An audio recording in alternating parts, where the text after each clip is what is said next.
माकातिल बिन सुलेमान रहमतुल्लाह अलैह एक रोज खलीफा मंसूर के दरबार खिलाफत में हाजिर हुए तो खलीफा ने उनसे कहा, मुझे कुछ नसीहत कीजिए।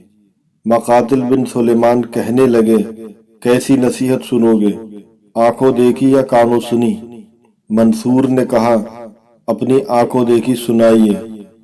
कहा, ए अमीरुल मोमिनीन, हजरत उमर बिन अब्दुल अजीज को अल्लाह पाक ने 11 बेटे अता फरमाए।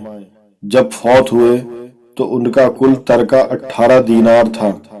5 दीनार का कफन लिया गया, 4 दीनार से कब्र और दफन की कीमत दी गई, बाकी के पैसे बेटों में तकसीम कर दिए गए। हशाम बिन अब्दुल मलिक को भी अल्लाह पाक ने 11 बेटे अता फरमाए। उनके मरने के बाद उनके हर बेटे को 10-10 लाख दीनार तरका मिला।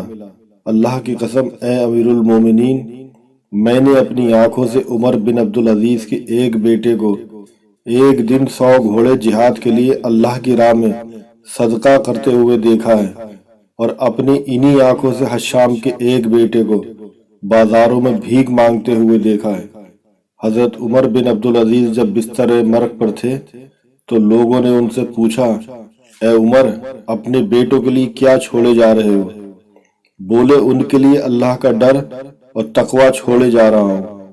अगर ये नेक हुए तो अल्लाह पाक सालिहीन के रखवाले होते हैं, और अगर इसके अलावा कुछ और हुए तो उनके लिए कुछ ना छोड़ना ही बेहतर होगा, ताकि अल्लाह की नाफरमानी में तो कुछ खर्च ना करें।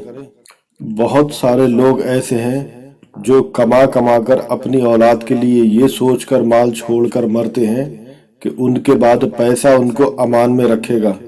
अल्लाह पाक ने जिस अजीम अमान का जिक्र किया है उसको भूल जाते हैं कि लोगों इस बात का ख्याल करके डरना चाहिए कि अगर वो खुद अपने पीछे बेबस औलाद छोड़ते तो मरते वक्त उन्हें अपने बच्चों के हक में कैसे कुछ अंदेशे लाक होते।